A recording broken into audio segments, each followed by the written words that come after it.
디 애슬레틱 아스널 이적 협상 시트입니다. 1월 겨울 이적 시장이죠. 여기서 아스널이 무엇을 기대할 수 있을까 한번 오늘 살펴볼까 싶은데요. 공격진 보강이 계속해서 말이 나오고 있는데요. 언론에서는 주로 새로운 스트라이커 영입을 해야 되지 않나 이렇게 지속해서 보도를 하고 있는데요. 하지만 제가 보기에 중앙 스트라이커뿐만 아니라 측면 그리고 중앙 미드필더 포지션에서도 옵션이 좀 필요하지 않을까 이렇게 저는 생각을 하고 있습니다. 문제는 1월 겨울 이적 시장에서는 빅네임 영입은 많이 일어나지 않는다는 점입니다. 1월 같은 경우는 아무래도 시즌 중이다 보니까 대부분의 구단이 팀의 핵심 선수를 판매를 잘 안 하려고 그러죠. 그리고 일부 선수는 챔피언스리그나 유럽대항전 진출 여부도 많이 따지면서 선수 역시도 이적 시장에서 다소 신중한 모습을 보이면서 겨울 이적 시장은 한마디로 까다로운 시장이다 이렇게 정의를 할 수가 있는데요. 물론 패닉바이라 그러죠. 엄청난 자금력으로 이러한 장애물은 극복할 수는 있습니다. 하지만 여러분들이 아시는 아스널 그리고 과거의 데이터를 살펴봤을 때 아스널은 이렇게 막대한 자금력을 바탕으로 패닉바이를 해서 겨울에 누군가를 데려왔던 적은 흔하진 않습니다. 그래서 디 애슬레틱에 따르면 아스널은 여름에 확실히 영입할 수 있는 선수를 위해서 1월에 과도한 지출은 이번에는 건너뛸 수 있다 이렇게 보도를 했었는데요. 그런데 아르테타가 인터뷰를 하나 남겼습니다. 준비는 완료되었고 어떤 일이 생기면 대응할 준비가 되어 있습니다. 만약 뭔가가 필요하다면 우리는 열려 있을 것입니다.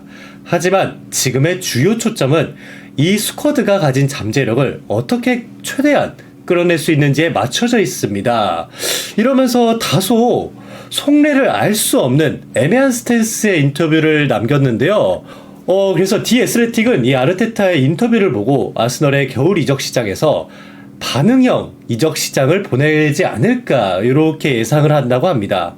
아무래도 아스널이 우승 경쟁 중에 있다고 생각하는 만큼 부카요 사카와 라임 스털링 같은 선수들의 부상으로 인해서 그래도 겨울 이적 시장 때 누군가 오지 않을까 이렇게 보도를 했었는데요. 아스널의 당면한 과제에는 기존 선수들로부터 더 나은 성과를 끌어내는 데 초점이 맞춰져 있지만 미켈 아르테타 감독의 인터뷰로 봤을 때 과연 외부 영입이 필수적으로 나올 수 있을 것인가? 요거에 대해서 다소 애매하게 보긴 하지만 그래도 구단은 새로운 선수 영입에 고려할 의향은 분명히 있다고 합니다. 자, 그럼 과연 구단이 말하는 새로운 선수 영입은 누가 될 것인가요? 여러분들은 누가 올 것이라고 한번 예상을 해보나요? 그렇다면 과연 어떤 포지션을 고려할까요? 아스널은 다시 한번 넘버 9 중앙 스트라이커 포지션에서 강화할 가능성을 열어두고 있다는데요. 하지만 겨울 이적 시장에서 요즘 떠오르는 네임밸류들이 많죠. 중앙 스트라이커를 영입하는 것이 과도한 금액, 흔히 말해서 패닉바이죠. 패닉바이가 나올 수 있는 가능성도 인식하고 있어야 됩니다. 그리고 현재 사카가 햄스트링 부상으로 2달 정도 이탈할 수 있다 이런 언론 보도가 나오고 있는 점에서 그리고 사카만 이탈을 했냐? 왼쪽 측면이 이번 시즌 아스널에서 고질적인 문제점으로 지적받았던 상황입니다. 따라서 가브리엘 마르티넬리와 경쟁할 수 있는 왼쪽 측면 공격수도 시장에서 찾아야 합니다. 조르지뉴와 토마스 파티는 내년 여름에 계약이 만료가 됩니다. 따라서 조르지뉴와 파티의 자리인 3선 중앙 미드필더 자리 역시도 추가 영입이 필요한 자리긴 합니다. 그나마 다행인 점은 이번 시즌 아스널이 수비진 부상으로 고생을 많이 했습니다. 물론 측면에서 칼라피오리와 위르겐 팀버 등 많은 풀백 영입이 있었긴 했지만 이 두 선수 모두 부상을 당했고 또한 기존의 아스널 오른쪽 풀백을 든든하게 지켜주었던 베라이트 역시도 부상으로 이탈을 하면서 수비진에서도 영입이 필요한 거 아니냐 이런 의견이 많았지만 다행히 스켈리의 등장으로 수비진에서는 한숨 돌리긴 했습니다. 근데 제가 앞서 말씀드렸다시피 겨울 이적 시장에서는 빅네임을 데려오긴 어렵습니다. 따라서 임시 방편으로 임대 이적을 찾아볼 수가 있는데요. 하지만 아스널은 현재 본머스에서 네트와 첼시의 스털링을 임대로 이적했기 때문에 1월 이적 시장에서는 프리미어리그 선수는 임대로 영입할 수 없다는 점입니다. 따라서 리그 내 임대 이적은 이제는 할 수 없기 때문에 이적 시장에서 옵션 하나가 사라졌다 이렇게 볼 수가 있는데요. 그나마 다행인 것은 프리미어리그 외 타리그 선수는 임대 영입이 가능하다는 점입니다. 근데 여기서 디 애슬레틱 기사에 따르면 아스널은 여름에 에밀 스미스로, 아론 램스데이, 에디 은케티아 등 여러 선수들을 영구 이적시키며 현금이 정말 많이 있다고 합니다. 그래서 아스널 같은 경우에는 겨울 이적 시장에는 패닉바이를 해야지 데려올 수 있다. 하지만 아스널은 이 패닉바이를 할 금액은 충분히 갖춰져 있다고 합니다. 그래서 아스널은 또 추가로 딱 나오는 말이 오히려 패닉바이를 하지 않고 유망주 정도만 영입하는데 그칠 수도 있다. 이렇게 예측을 했었는데요. 영국 내외에서 유망한 재능들을 아카데미와 1군 벤치에 들어갈 수 있는 자원을 영입할 수 있다. 이러한 예시로 아약스에서 18세 골키퍼인 토비 세포드를 영입한 것과 같이 아카데미와 1군 벤치 자원 정도를 영입하는 데에서 그칠 수 있다. 다소 좀 팬분들이 보시기에 부정적인 예측도 나오긴 했습니다. 그렇다면 아스널이 원하는 선수는 누구일까? 예전부터 꾸준히 뉴스가 나왔던 베냐민 셰스코와 니코 윌리엄스 같은 장기적인 목표들은 여전히 아스널의 타겟이라고 합니다. 하지만 겨울 이적 시장에서는 영입은 어려울 것이다. 이렇게 예상을 했네요. 따라서 베냐민 셰스코와 니코 윌리엄스가 아닌 울버햄튼의 마테우스 쿠냐는 어떠냐 이렇게 보도가 나왔는데요. 아스널 같은 경우에는 이번 시즌 마테우스 쿠냐의 활약상에 대해서 깊은 인상을 받았다고 합니다. 하지만 울버햄튼이 현재 팀 사정이 어렵잖아요. 팀 사정이 어려운 지금 울버햄튼이 시즌 중반 겨울에 과연 이 마테우스 쿠냐를 매각을 할 것이냐, 요거에 대해서는 다소 회의적인 입장으로 보고 있는 것 같습니다. 따라서 만약에 마테우스 쿠냐가 영입이 될 수 있는 시나리오는 시즌이 끝나고 울버햄튼이 강등이 될 경우에 시장에 나오지 않을까 이렇게 예측을 하네요. 여러분 같은 경우는 마테우스 쿠냐가 만약에 울버햄튼이 강등될 경우에 시장에 나올 경우 아스널로의 이적을 찬성하시나요? 그렇다면 아스널은 누구를 판매할 계획인가? 아스널을 떠날 가능성이 제일 높은 선수는 바로 키어런 티어니입니다. 티어니 계약에 있는 옵션을 갱신하지 않기로 결정을 했다 그러죠. 따라서 티어니의 계약은 2025년 여름에 만료가 됩니다. 곧 있으면 FA라는 말이죠. 그래서 1월 이적 시장은 티어니한테 금액을 회수할 수 있는 마지막 기회라는 의미이기도 합니다. 하지만 이 티어니가 유리몸 부상 기록 때문에 과연 티어니를 돈을 받고 매각할 수 있을까? 요거에 대해서는 저는 회의적인 입장이긴 합니다. 그리고 디 애슬레틱에서는 트로사르 역시도 겨울에 나갈 수 있다. 이렇게 보도를 했었는데요. 그 이유로는 여름 이적 시장에서 레안드로 트로사르가 사우디의 알 이티하드로도 이적 제안을 받았다고 합니다. 하지만 아스널은 이를 즉각적으로 거절을 했다 그러는데요. 근데 이번 겨울에서도 중동에서 트로사르에 대한 오퍼가 또다시 올 수 있다고 보도가 나왔는데요. 과연 아스널은 트로사르 매각에 대해서 또다시 거절을 할 것인지 이것 또한 주목을 해볼 만한 포인트라 합니다. 하지만 제가 생각하기에는 스털링과 사카가 부상을 당한 상황에서 아르테타 감독이 또다시 트로사르 이적에 대해서는 거절하지 않을까, 저는 이렇게 예측해 보겠습니다. 물론 재무적인 측면에서 봤을 때 트로사르의 나이는 이제 30을 넘겼습니다. 그리고 계약 기간도 얼마 남지 않았고 매각할 수 있는 기회는 더 이상 오지 않을 수 있습니다. 여러분들은 이 과연 사우디에서 특히 알 이티하드에서 레안드로 트로사르의 이적 제안에 대해서 아스널이 트로사르를 과연 매각을 할 것인가, 아니면 제 예상대로 팀에 남길 것인가, 여러분들은 어떻게 생각하시나요? 자, 그러면 영구 이적 말고 임대 이적에 대해서도 한번 알아보겠습니다. 그렇다면 누군가 임대 이적을 할까, 요거에 대해서도 한번 주목을 해볼 만한 포인트라 생각을 하는데요. 이번 시즌이 시작할 때는 마일스 루이스 스켈리 또는 은하네리가 아무래도 1군 선발 출장 기회를 잡기 위해서 시즌 중반에 임대 이적을 하는 것을 많은 사람들이 이렇게 예측을 했었죠. 그리고 이 두 유망주의 성장을 위해서도 임대 이적을 하는 게 합리적으로 대부분 이렇게 생각을 했었죠. 그러나 현재 수비진에 많은 부상이 나오면서 스켈리는 이제 선발로 나오는 선수가 되었고, 이선 공격 자원에 대해서도 측면 부카요 사카와 스털링이 부상을 당하면서 은하네리 역시도 이제 리그에서도 선발 가능성이 제기가 되고 있기 때문에 이 두 선수의 임대 이적은 당분간은 나오지 않을 것 같습니다. 그리고 두 선수 모두 리그, 컵 대회에서 선발로 나오면서 아르테타 감독뿐만 아니라 우리 팬분들한테도 이 두 선수의 가치를 입증하지 않았을까 저는 이렇게 생각을 합니다. 그리고 스털링 또한 아스널과의 계약을 조기에 종료할 생각이 없으며, 비록 전반기에 본인이 주전으로서 뛰지 못했지만 시즌 후반기에 임팩트를 주는데 전적으로 집중하면서 다시 한번 주전 경쟁을 하겠다고 선언을 한 상황입니다. 자, 이것만 보더라도 스털링이 워크의식이 정말 뛰어난 선수구나 저는 이렇게 생각을 합니다. 물론 첼시에서 주전 경쟁에 밀려나면서 출전 시간을 얻기 위해서 아스널로 임대 이적을 추진한 스털링인데요. 그런데 스털링이 아스널에서 주전 경쟁에서 밀렸습니다.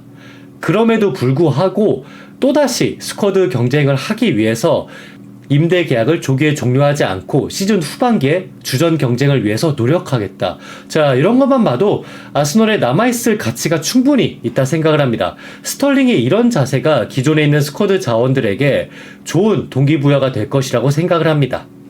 자, 그렇다면 마일스 루이스 스켈리와 에단 은하네리가 시즌 중반에 임대 이적에 대한 가능성은 모두 사라졌습니다. 그렇다면 이번 겨울 이적 시장에서 아스널 스쿼드 내에서 누가 임대 이적을 할 것인가 한번 생각을 해봐야 되지 않을까 생각이 드는데요. 바로 몇몇 아카데미 선수들이 임대 이적을 하지 않을까, 이렇게 디 애슬레틱은 예측을 했습니다. 아무래도 우리 팬분들에게는 다소 생소한 선수들이지 않을까 생각이 드는데요. 아카데미에서 네덜란드의 측면 공격수 이스마엘 카비아, 이 선수가 임대 이적의 주요 후보 중 하나라고 합니다. 그리고 볼턴과의 카라바오컵에서 데뷔를 했던 말디니 카츄리 기억하시나요?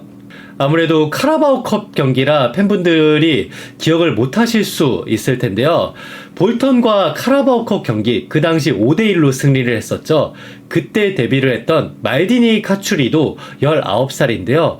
이 선수 역시도 정기적인 1군 출장을 위해서 임대 이적 가능성이 있지 않을까, 이렇게 디 애슬레틱에서는 예측을 해봤습니다. 아약스에서 이적을 해왔던 18세 골키퍼죠. 토미 셰포드 또한 임대 이적의 가능성에 열려있지 않을까, 저는 이렇게 생각을 해봅니다. 현재 셰포드 같은 경우는 네투 다음 아스널에서 서드 3순위 골키퍼인 상황인데요. 아무래도 나이도 나이고 어린 상황인 만큼 출전 기회를 부여받기 위해서 임대 이적을 추진할 수 있는 가능성, 저는 예측해봅니다. 근데 제가 좀 다소 우려가 되는 거에, 여러분들이 유럽 축구 많이 보시면 아시겠지만 골키퍼가 1월 겨울 이적 시장에서 이적은 다 잘 일어나지 않습니다.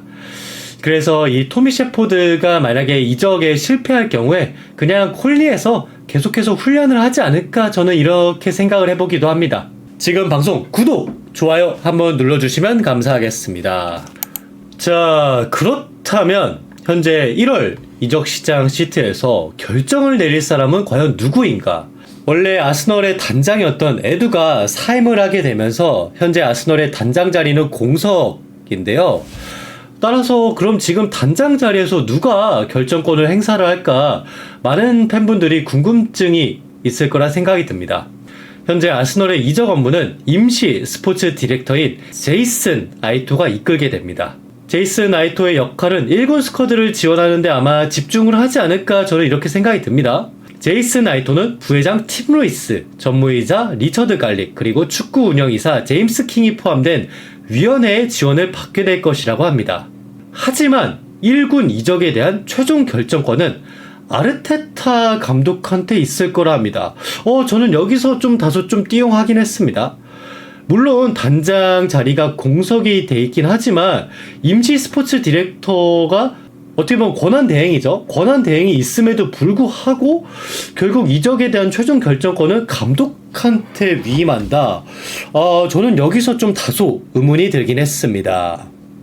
그러면 제가 지금까지 1월 겨울 이적 시장에서 아스널이 누구한테 돈을 쓰고 누구를 매각하고 누가 임대 이적을 할까 이렇게 떠들었었는데요. 그것의 기반은 돈이죠. 돈이 있어야 됩니다. 그렇다면 이익과 지속 가능성이라 그러죠. 아스널의 PSR 위치는 어떨까? 이것도 한번 살펴보겠습니다. 여름에 아스널은 스미스로, 은케티아, 램스데이를 판매하면서 상당한 현금을 확보했다고 합니다. 이를 통해 스쿼드 구축에 드는 비용을 사실상 초과했다고 합니다. 1월에 패닉 바이가 이루어진다 하더라도 지출에 일정한 유연성이 있기 때문에 규정 위반에는 전혀 걸리지 않을 것이라고 합니다. 과연 그렇다면 아스널이 가진 예산은 얼마일까? 요거에 대해서도 되게 궁금한 게 많을 수밖에 없는데요. 우리는 그것을 알지는 못하지만 과연 겨울에 얼마를 쓸 것이냐 설정하는 것은 아무래도 좀 지나치게 단순화하는 것일 수 있습니다.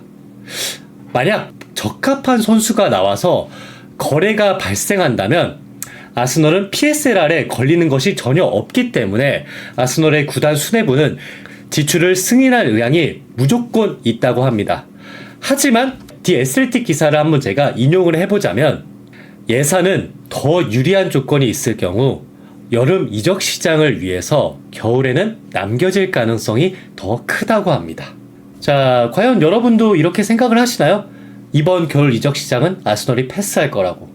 물론 팬분들 입장에서는 좀 다소 속상한 뉴스일 수 있죠. 아스널이 지금 현금도 많이 있고 지출의 일정한 유연성을 갖추게 되면서 이익과 지속 가능성, 타 팀 같은 경우에는 PSLR 하면서 곡소리를 내는데 아스널 같은 경우는 겨울에 패닉 바잉을 하더라도 PSLR을 위배되는 게 전혀 없다. 그래서 지금 제가 오늘 방송을 한 거가 과연 겨울에 누가 올까 계속 이렇게 저 혼자 떠들었는데 최종적으로 디 애슬레틱 기사에서는 아스널은 예산은 더 유리한 조건이 있을 시 여름 이적 시장을 위해 남겨둘 것이다. 자, 다소 맥이 많이 빠집니다. 물론 디 애슬레틱 기사가 구단에서 쓴 기사도 아니고 그냥 예측 신문 기사인 거죠. 자, 그렇다면 감독의 우선사항은 무엇일까? 이것도 한번 살펴봐야겠죠.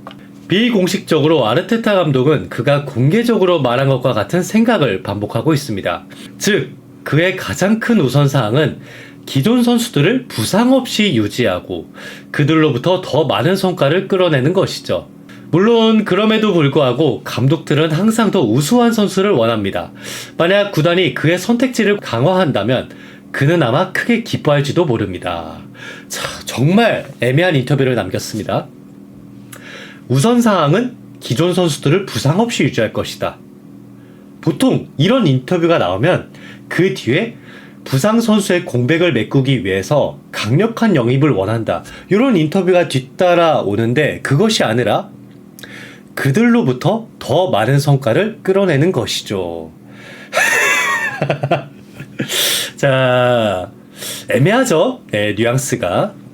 물론 그럼에도 불구하고 항상 더 우수한 선수를 원합니다. 이렇게 얘기를 하긴 했지만 저는 이러한 뉘앙스가 확실한 매물이 아니면 겨울에 데려올 생각이 없다. 저는 이렇게 느껴집니다. 여러분들은 어떻게 느껴지나요?